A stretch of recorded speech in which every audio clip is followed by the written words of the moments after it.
morning. Welcome to Wisdom Wednesday. You do not adjust your screen. You do have four of us on the screen and somebody in the backdrop hanging with us. Tell us who's hanging with us. There you go, baby. I got the full on dad vibe going this morning. We got Juju in the background. He's hanging out. He's already had a fantastic morning. We've had breakfast. We've done tummy time. He puked on me right before the show started. Gave me just enough time to change my shirt. So we're rocking and rolling this morning. Very nice. Very nice. So if you hear a baby giggling in the background or you hear some noise in the background, that is just Julian making his Huddle debut for everyone. He's doing great. I am not sure if we're getting linked in. It does not appear. We are. We are? we are getting linked in.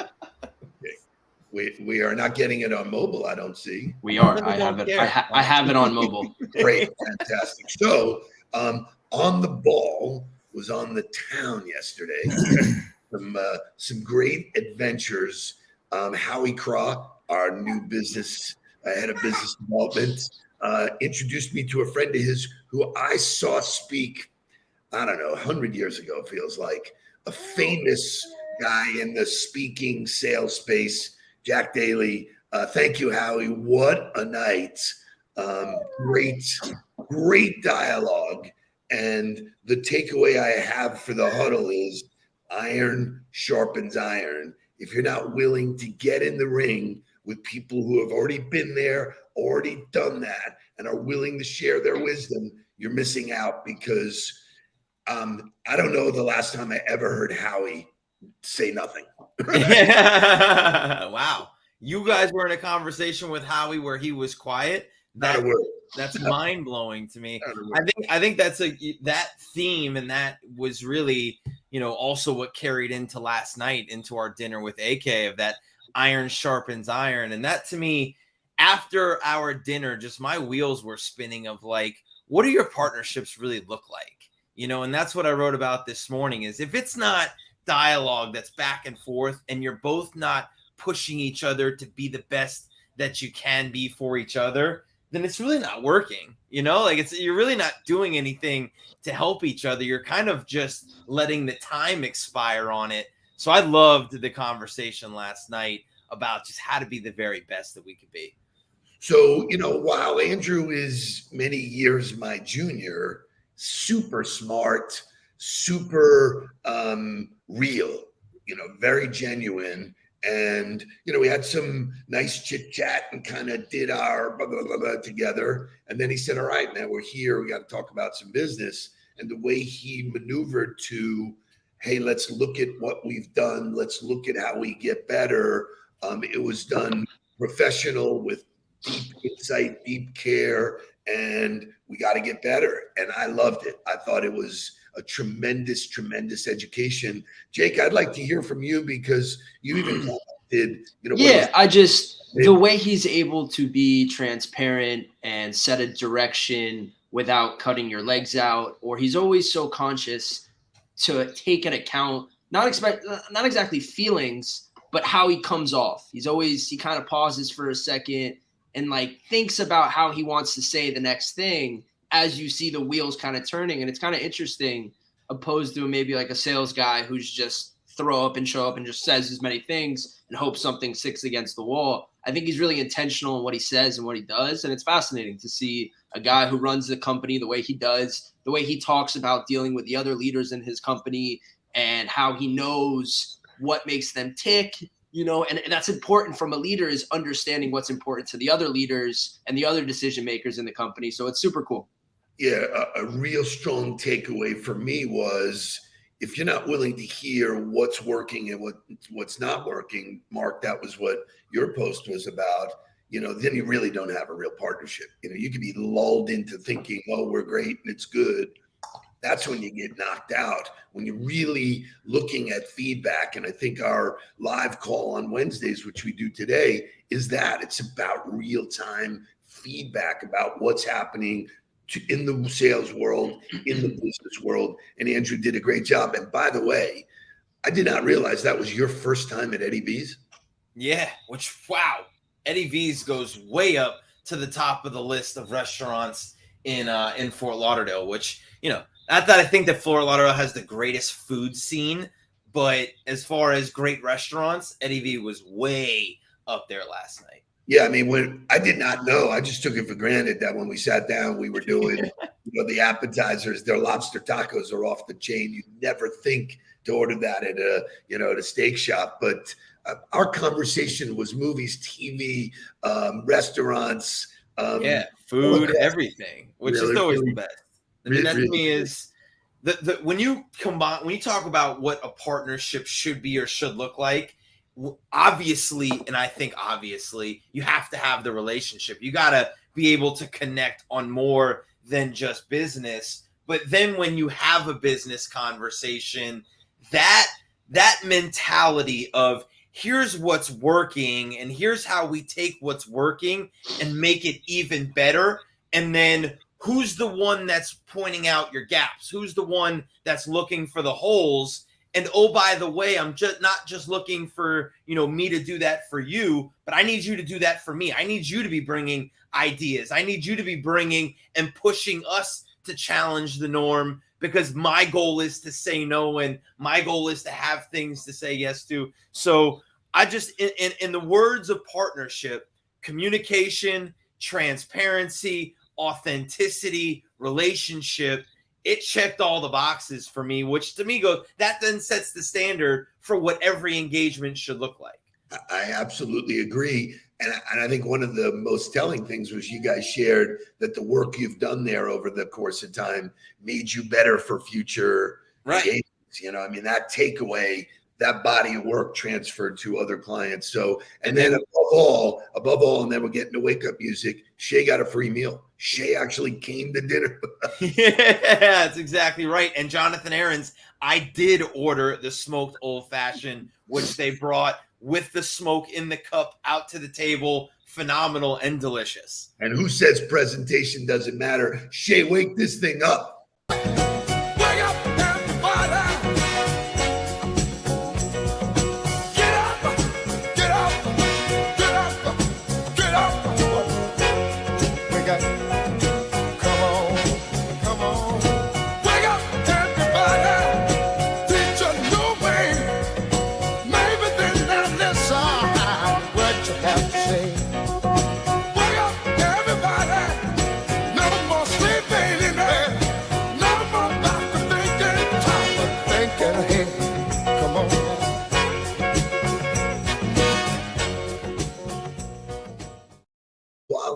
Piece of film there, that little video montage is fantastic.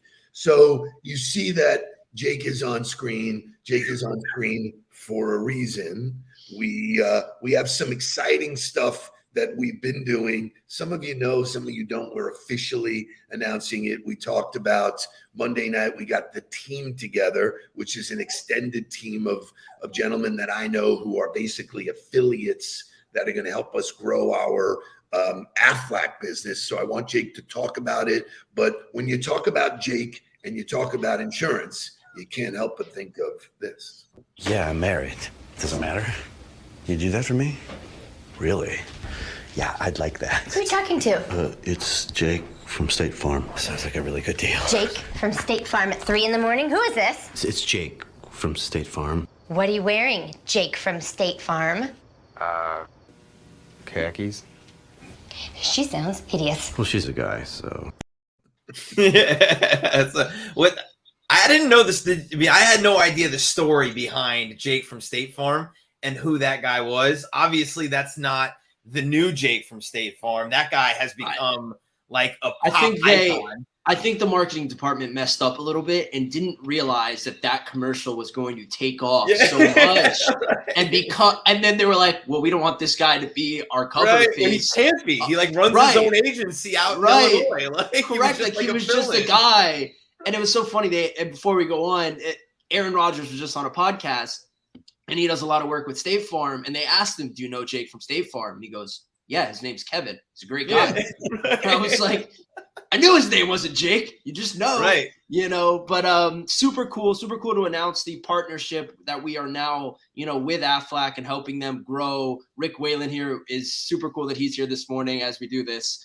But super cool group of guys. And I think the intangibles Mark talked on, or the characteristics of a partnership, is exactly what we're building with the group from Aflac. There's about 4 main guys that we work with there, or probably 5, including Maria Ortiz.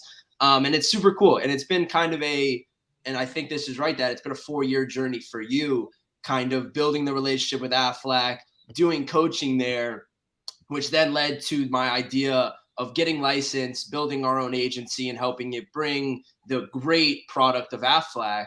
And it's cool. I feel accomplished that I got tested, or, that I was, studied, took the test, and got, certified to be an insurance agent. Not that I think it's the most impressive thing. I always usually sell it a little bit short, but it is cool, to accomplish something and be a part of like a product that genuinely is helping people. Like, we're going into a company and they go, Aflac legitimately saved my life. So it's cool to be associated with a brand that people love and people know. Here's my association for it. Like, if Nick Saban and Deion Sanders are going to associate themselves with it, and those two are the best to ever do it, you got my vote. You know what I mean? Like, that was my barometer test of, like, do they fit our brand or not?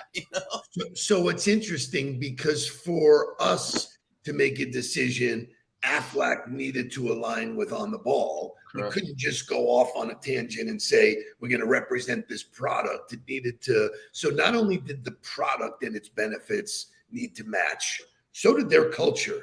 And their culture, we were together Monday night. I had sent a note to Rick. I said, I don't know what's on your schedule. Rick runs half the country. I said, if you're in town, it'd be great to have you. But Rick brought his team of people that he's been working with for years. They were like 15.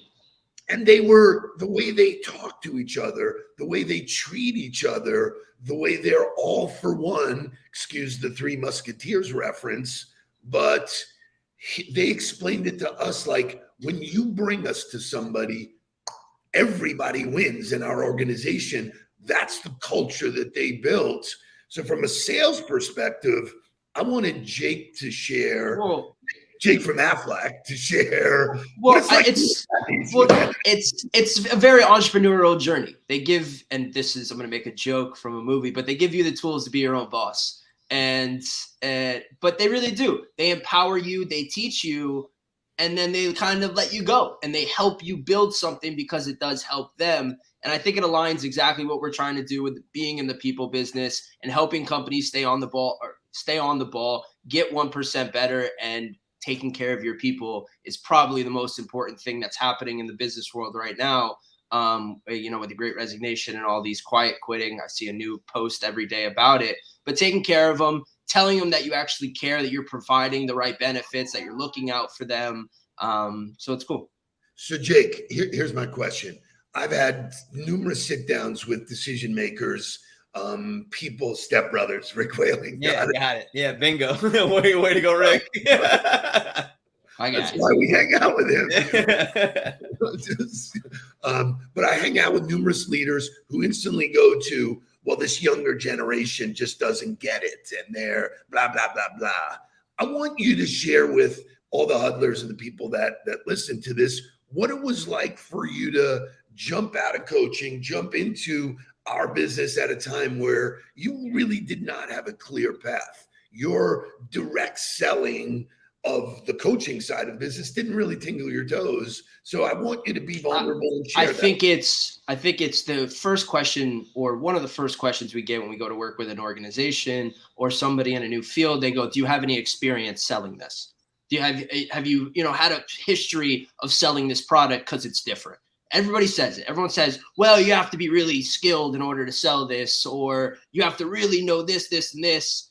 I think the reality is, if you build relationships, it doesn't matter what you sell. And I think that's something we preach. And I think it was something that made me feel comfortable doing this. Is I don't want to be an insurance salesman. I don't want to be a sales coach salesman. I want to be a relationship builder. I want to extend the network beyond what you guys are building currently. And You either know someone who can do it or they can do it themselves, or purchase it. And I think that philosophy made sense, that we're just an introduction piece. We're a connector. And if someone's open for a conversation, then I want to be the introduction piece. And I think that works for us. It makes me feel comfortable and has my own little silo. So I'm excited. That's where I think, as far as the philosophy of business development goes, it's still a numbers game. Everything is a numbers game. I don't care if it's lifting weights or it's practicing football, or it's always a numbers game. It's always about quantity. And watching the Legacy documentary and hearing the difference between Shaq and Kobe, and hearing the difference in mindsets and the way they approached their social lives and everything, it's always a numbers game. Kobe was the greatest because he put in the number of hours required to do it. So if you take the philosophy of, I want to build relationships, and you go, okay, it's still a numbers game. I still got to be talking to people. I still got to be having conversations in order to then get to the other side of it.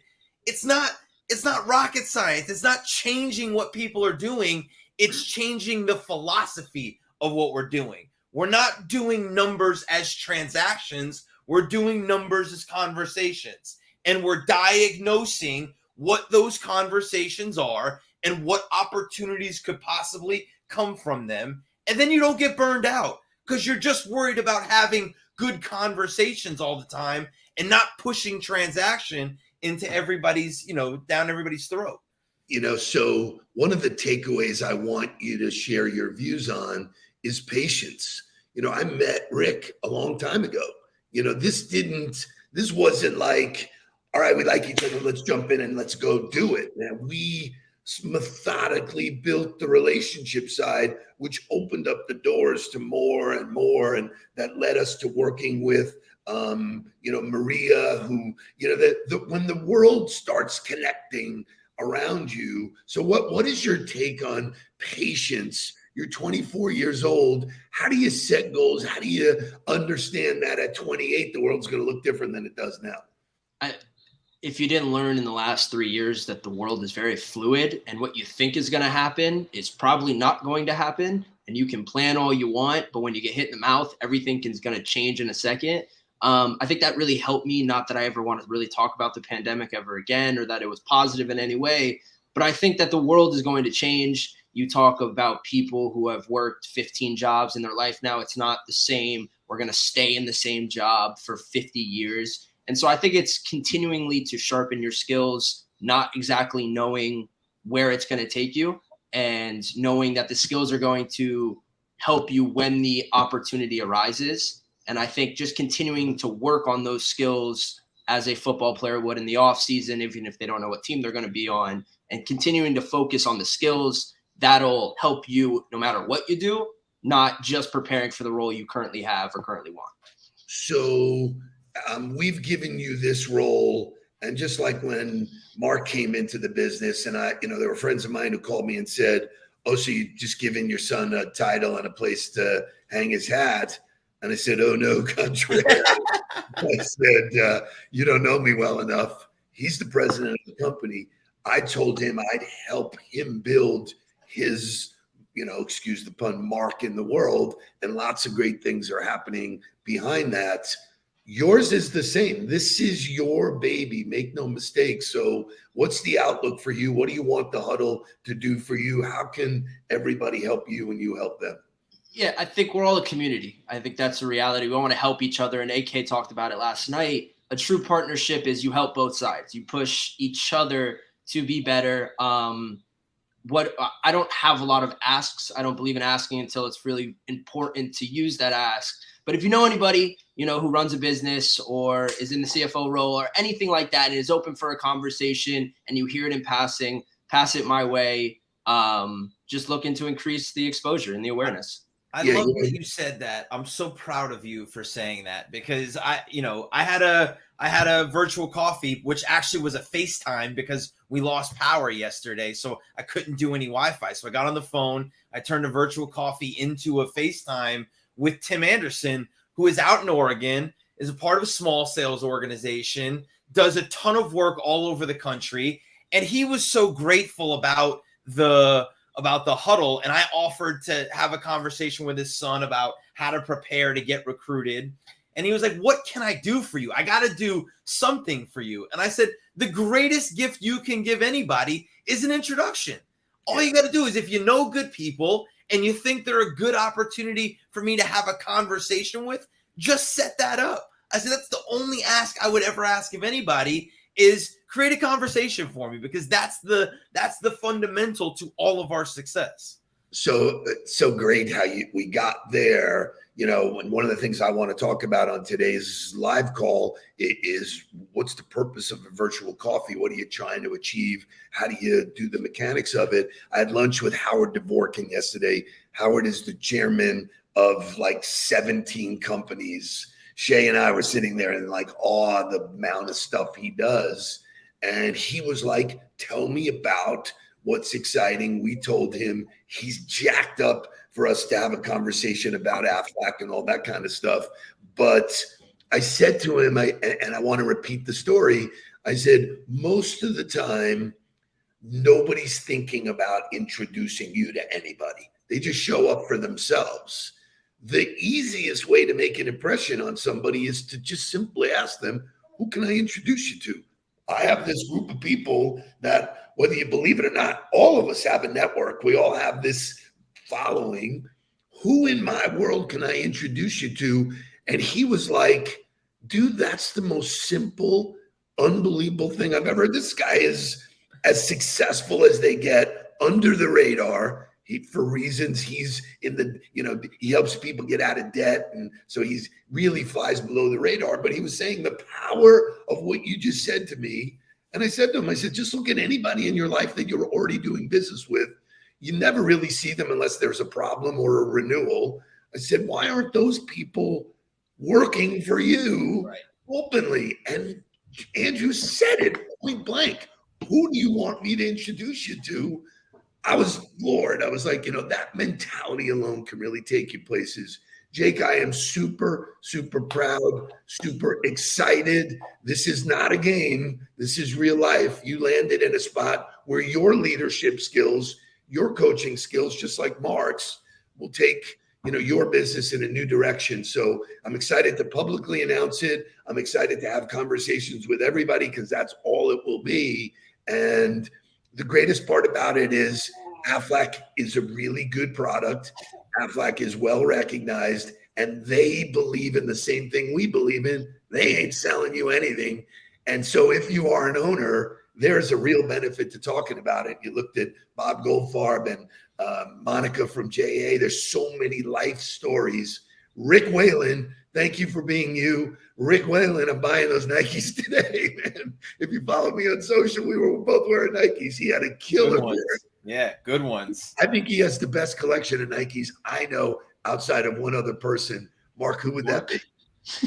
Yeah. It would be Josh. Josh. It would be Josh, 1,000%. Josh's name was ridiculous.